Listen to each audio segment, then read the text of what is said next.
আসসালামু আলাইকুম রহমতুল্লাহ। বন্ধুরা, এই যে জাতীয় ফল কাঁঠাল, খুব সুন্দর ফল, গাছে কত সুন্দর বের ধরছে। মাশাল্লাহ, অনেক ফল ধরছে। কাঁঠাল খেতে খুব মজা, সুস্বাস্থ্য, মিষ্টি, অনেক মজা। কাঁঠাল খেলে গরমের মধ্যে খেলে গরম করে, ঠান্ডার মধ্যে খেলেও গরম করে। জাতীয় ফল কাঁঠাল। কাঁঠাল দিয়ে সবজি রান্না করা যায়, কাঁচা কাঁঠাল দিয়ে।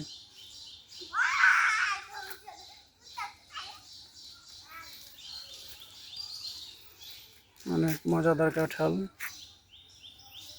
সবাই খেতে পছন্দ করে, সবারই পছন্দের।